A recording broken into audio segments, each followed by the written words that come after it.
Okay, I think we're all good. Are you ready? I'm ready. Let's do it. Alrighty, sounds good. Okay, so just a quick introduction. You are Marty Haught. You are currently the director of open source at Ruby Central. You're also a longtime organizer of Rocky Mountain Ruby, as well as Boulder Ruby, as well as RubyConf and RailsConf. Is that right? That is right. Okay, cool. Um, and you just got back from a conference a couple weeks ago, didn't you? Yeah, Ruby Kaigi in Japan. Okay, how was that? That was great. It's fantastic. Yeah. Have Japan's you ever been cool. to Japan before? Yeah, no, that's first time. Japan is super cool. It's very interesting. I was there for 2 weeks.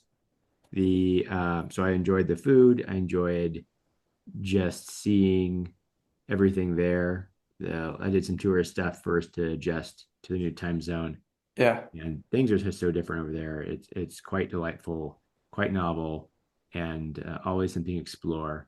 I was surprised by how they don't start as early in the morning, and I'm a morning person, so that was a Okay. little like, okay, gotta figure out breakfast, and some places don't open till 8 or even 9, and you're like, really? And I mean, there's jet lag was probably a factor there where I my body wanted to get up real early, and I stay in bed till 6, but then I'm like, what do I do now? So anyway, it Right. was but tons of fun and a great adventure. And the conference was fantastic.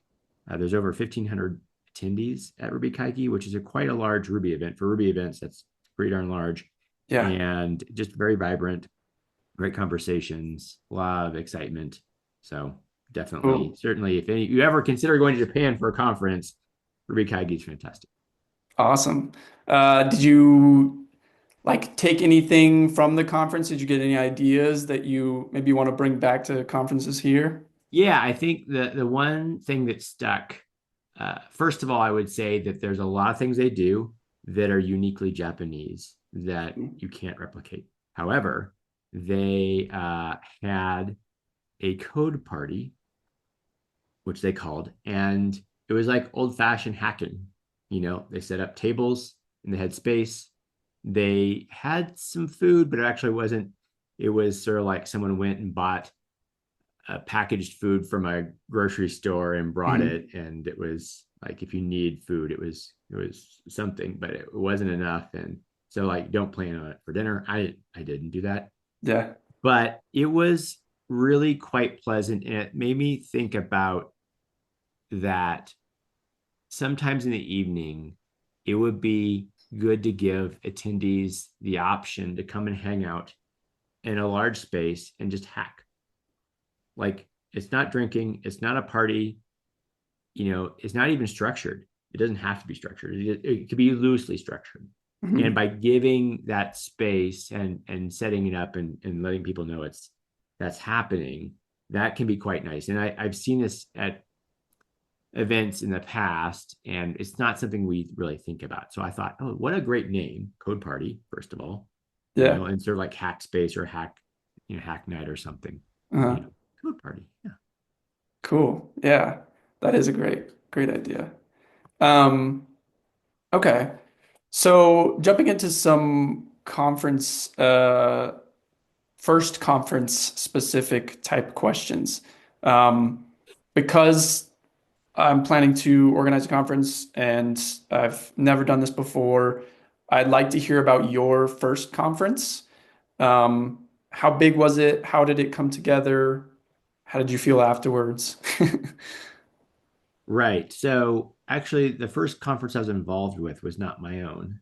It Okay. was Mountain West Ruby Conference in 2007, and I helped Mike Moore with some others to organize that. So I got to see a lot of the behind the scenes and the details and working through putting together a conference without actually being on the line. Like that was in Salt Lake City. I was, here in Longmont, Colorado. And so I helped from afar, and then I helped once we got there. But I got to see a lot of it. So there's that. And then I had 3 years Okay. of that, by the way, 2007, 2008, 2009.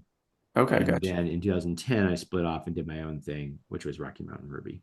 It was called Mountain RB in the first year, but apparently people, names are important, by the way. So people got confused between Mountain RB and Mountain West Ruby Conference. I'm like, really? People were so confused. And so by calling it Rocky Mountain Ruby, not confused. Gotcha. Don't, yeah, like, okay. So anyway, but I had enough exposure that when I did Rocky Mountain Ruby for the first year, I already had a sense of what I wanted to do with the event. I'd been to conferences, so I saw from an attendee and a speaker standpoint what the experience was like. And so I had opinions and I had thoughts about what I wanted to do. So I think that's pretty important as a first time organizer is getting clear about what is your event like? How is it like something else? How is it not like something else? And capture those details. And I would capture it and I think with Rocky Mountain Ruby, I thought about the experience leading up to the event itself, and then how does things sort of proceed after the event.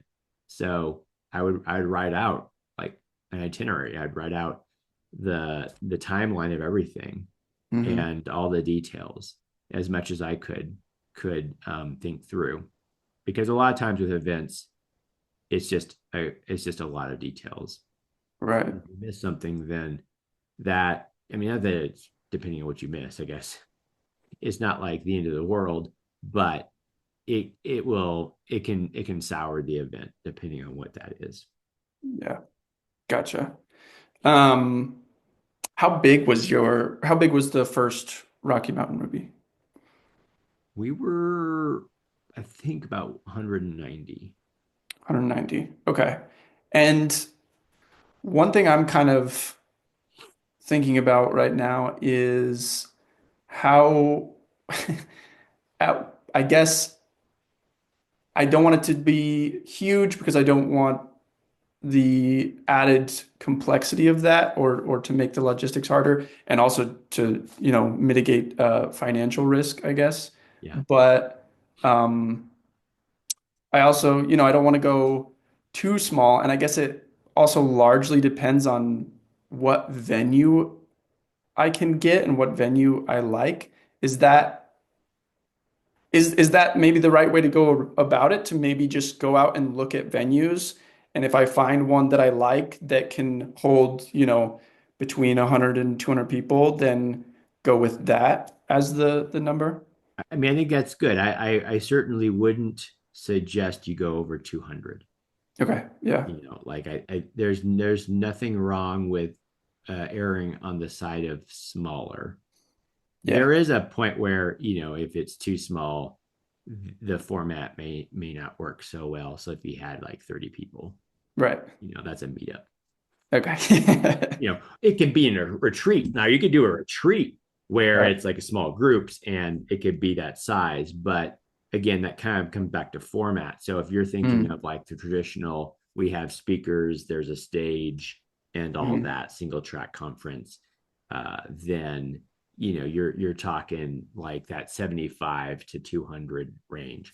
And venues are really important uh, piece of the process, and I recommend you do that first once okay. you get clarity about what you want, because if you don't know what you want, then as you look at venues, it may like crystallize, okay, this is a Hmm. great space, I will make this work, whatever that is. And there are lots of interesting spaces that can work with a smaller group of folks. um, Cost is not linear as you get larger. It gets ridiculous. And if you pick a venue that has its own catering and requires you to use that catering, you've Mm, just 3x, 4x your cost. So gotcha. I would say avoid that if you can. Yeah. For example, Rocky Mountain Ruby is now, well, originally it was located in the Boulder Theater. They don't actually do that anymore. They have daytime rentals because they're a nighttime performance venue. Mm, Fantastic venue, gorgeous venue. And during the day it sits empty. So I was able to like secure it for like 4,000 a day for mm, for it, and no obligations for catering. So like mm. from a cost standpoint, that's fantastic. And I could have put 800 people in there if I really wanted to. I didn't. We considered up to 300. our max. But what Rocky Mountain Ruby does now is there's a place called E Town, and it's an old church. It used to be a church, and it's now been converted to like a radio program. So they do like a live show there, and they do like small music performances. And so it can comfortably seat, I think, like 225 or 250. That's Mm, great. And there are going to be plenty of venues that you'll find that can go up to that 200 number or so, that will have like that classic sort of stage seated audience kind of configuration. hmm And so like look around your local community and see what those are. They like, these are usually places that will perform. They'll have performances of some kind, and depending on, many of these do things at night, so during the day they might be very amenable to having you rent their space. Gotcha. Yeah. Okay. Yeah, that's good. Good to think about. Um, is that typical like prices for venues is like 4,000 plus per day? Well, no, it's all over the place. Okay. I'd have to ask Spike what he's paying for Rocky Mountain Ruby now, but his the rate he has with E Town is very uh, favorable, and that allows him to not have to worry about running a larger event. I think that, and it's been a while since I've run an event of this size, but I could see that you would spend 30 or $40,000 on the event Wow. total. And Yeah. so, yeah, it can be a little daunting, because then you're like, well, what if no one buys tickets? Right. And that was kind of one of the things I mentioned in the checklist, is that you want to start small, and you want to run your budget. You want to look at hmm what's the venue rates, like how are you going to handle everything else. And oftentimes, I don't know if I mentioned this in the checklist, but there are nice to haves. So you have the critical things you have to do. You can't have the event without that, right? And but then there's things you can do if you start to sell tickets, if you get sponsors. All of a sudden now we'll add in this item, we'll add in that item. But you don't do that until you're confident that you're going to make enough revenue to cover the cost. Or at least I would recommend that, because you probably don't want to lose money. I'm Right. just Right. guessing that that's probably it. Yeah. Okay. So you have like a start out with the like base of necessities, and then you can have a wish list that maybe, once we sell this amount of tickets, we can add in this thing. Once we sell this amount, we can start to pull from that wish list.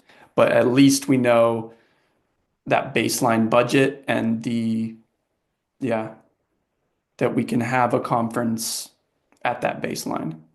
Yeah. So if you can avoid food, that's great. Avoid Mhm. food at all costs. Yeah. You have your venue cost. You'll have to think about AV. That oftentimes AV will be bundled into the venue, but it might not be. So you need to be very clear about that. So what hmm kind of AV setup do they have? What hmm kind of internet access do they have? Both of those things are pretty important. I think these days I would be shocked to see a venue that didn't provide those, or have like in-house AV or in-house internet provider that you can work with. Yeah. But those might be separate costs. They might not. They might be bundled in. It just depends on the venue. But you'll want to make sure those are sort of like the key bits. You'll want to understand how their staff works, and when can you set up, because there's setup before the event. Are they hmm going to set up? Are you going to set up? Usually the venue will configure the room in the layout that you wish, assuming that it can be adjusted. Some hmm places can't. Like if you're in a very traditional theater, it's like, there you Right. go. It's Yeah. just, there's nothing to change. But some places it's an empty floor, and so you hmm can work with the staff on configuring how the space is laid out, which is lovely if that's an option. But Gotcha. Yeah. Um, okay.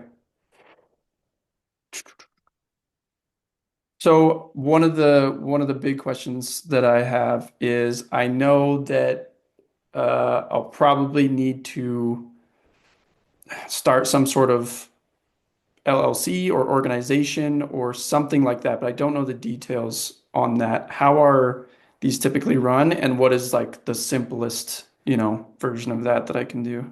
you don't have to do anything. the Okay. simplest thing.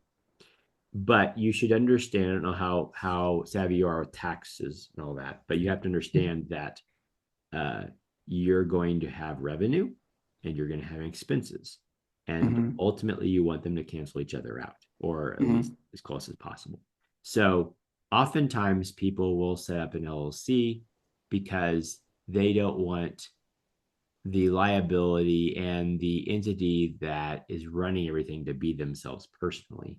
Mm-hmm. But depending on how you set up an LLC, it's still a pass through entity. So, like from a taxation standpoint, you're still having, revenue, income, and expenses or deductions that you need to factor in. So, you will want to talk to a tax professional just to be clear about your situation and how to navigate that. But generally speaking, people just say, look, I will either set up an entity and deal with that complication. And so if you're familiar with that, then you might be like, yeah, I know how to do that. Not a big deal. Usually setting up an LLC is pretty lightweight, Mm-hmm. but there's a little bit to it. And depending on, if you're not sure, like if you're just by yourself, then there's probably less motivation to set up an LLC. An LLC can be nice because if it's going to be a group effort and if it's going to be more than a one-time event, then you can use that entity and structure going forward. You can have other people take over, but you don't technically have to do that. The venue is happy to just sign a contract with you and you pay the bill, and they don't care, generally Gotcha. speaking. There might be, depending on the venue, there may be some insurance requirements that you'll Mm-hmm. have to provide. And so you'll have to look into event insurance or insurance of a certain kind. It just depends on the venue and what they require.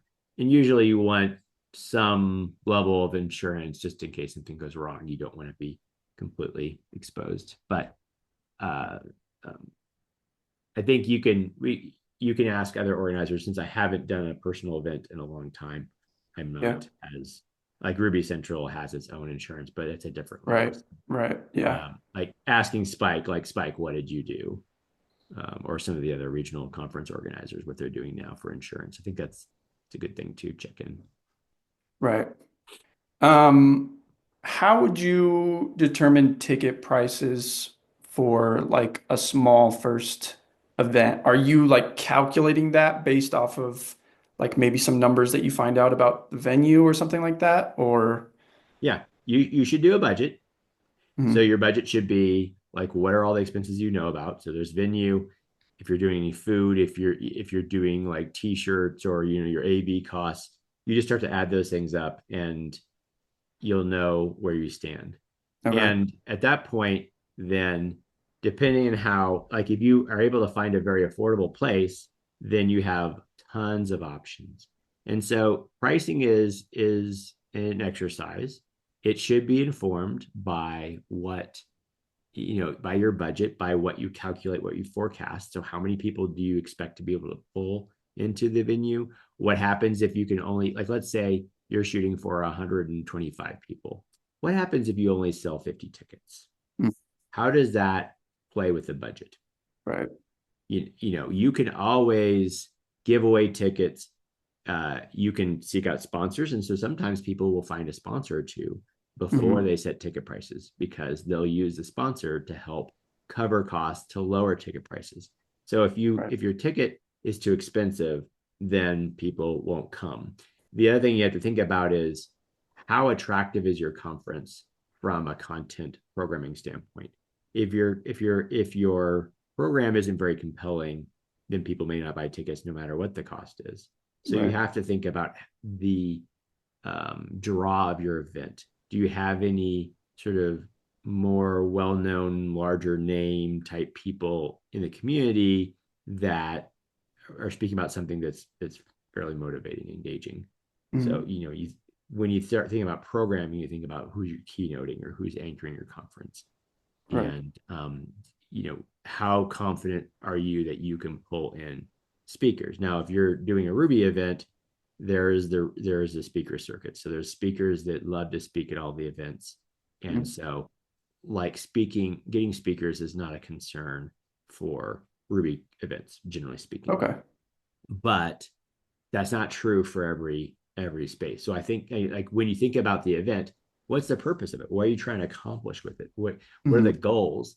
And then from a programming standpoint, how do you meet those goals? So I like as you're scouting venues and thinking about budget and thinking about prices, who can you get in? Sometimes they might ask for money to Hmm. speak at your event. Right. Certainly, if they're keynoting, that is a reasonable expectation. Now, there's plenty of folks in the Ruby community that are happy to speak at your event and not ask for much of anything, really. Hmm. So those are all things you'll want to start to feel out. And a lot of times, event organizers will do all this before they announce anything. They don't announce that they're having the event. They don't Right. sign any contracts until they have some of these details figured out. Right. You could talk to venues. The one thing to note is that venues will book out their space. So Yeah. if you don't start early enough, then you may find that you find a great venue, but they don't have the dates available that you'd like. Yeah. So think about that. That's why you want to start early. I think if you start a year out or so, you're fine. Some venues will have space, so you could 6 months out, you could, uh, Hmm. line up the space. It's just like you're at greater risk of not having dates available. And the other piece is you need at least 3 or 4 months, I would say, that you get a website up, you start communicating. Yep. It's going to take a while. You have to convince people this is legit and worth their time to come to. Hmm. So, like, there's a lot of that initial planning where you get these big details figured out, and then you say, okay, great, this is a go. Let's sign the contract. Let's, if you've got a keynote speaker or two lined up, great, that sort of thing. And then you do the math on the ticket prices. And with ticket prices, you can look around and say, what do people pay for events now? Right. How many days is it? You could do a 1 day event, which is great if you're expecting mostly local people. 1 day event might be a little bit harder to convince someone to travel for. Hmm. So just, but you never know. Someone might be willing, especially if you're in a great place that they would like to visit, then that's fine. And you can uh, sort of coordinate um, sort of fun activities around the event with people that come in. Yeah. Yeah. Um, what was your I guess, well, no, I think I'm gonna jump to a different one. Did you have sponsors for your first conference? And how did you get sponsors when you didn't have, reputation or audience that can pull sponsors like that? Well, in my case, I already had relationships because I did Okay. Mountain West, Yeah. and I was known in the local community because I've been running Boulder Ruby for 4 years at that point. Okay. So I already knew some local companies. So like Pivotal Hmm. Labs, they had hosted us in Boulder Ruby. So I had like a short list of 4 or 5 local companies, tech companies that would be willing to sponsor. And it doesn't take a lot. It could be like, hey, $2,000, $5,000. Like, Right. we're not talking massive amounts of money.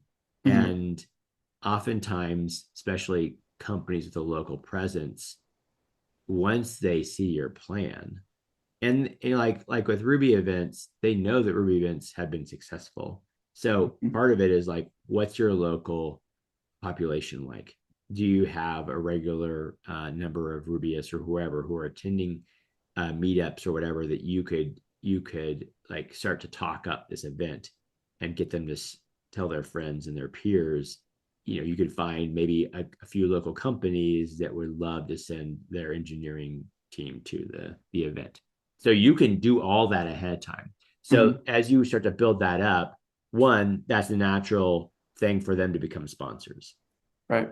Now, I think Spike's first year of doing Rocky Mountain Ruby, he didn't have that many sponsors, but he also, when he did his financing, he didn't count on those sponsors. Okay. So, like, again, that was a nice to have that enabled upgrades at the event Hmm. times. Yeah. Okay. Um,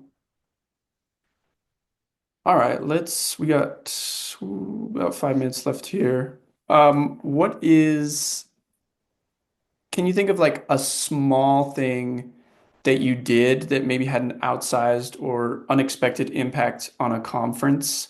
Maybe something that you didn't really think about it when you did it, but afterwards people came up and to you and like mentioned it, raved about it.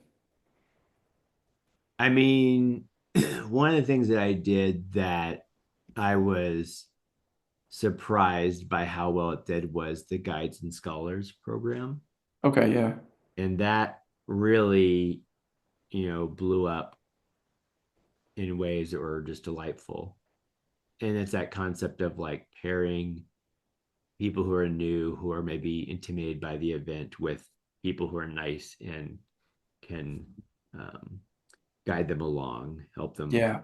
answer their questions, be a familiar face in the crowd.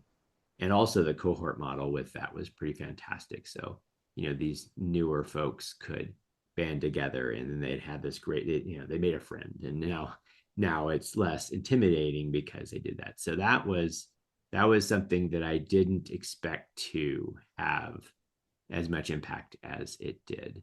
But Mhm. I will say on that note, I was always willing to experiment and try new things. And Yeah. so there are things that I tried that didn't go so well or just didn't do amazing. And there's other things that were fantastic. And I was always willing to experiment and try things out. Yeah. Okay. Do you have a favorite conference and why? Oh my goodness. I mean, I don't know if I have a favorite. Certainly, um, there was an event called Aloha on Rails back in Hawaii that was pretty special. I spoke at that event and it was in Hawaii and the people were great. That was kind of at the height of hype and excitement in 2009. Hmm. That was pretty fantastic. I also loved the design and sort of how they really brought out Hawaii in everything with the event. Cool. Yeah.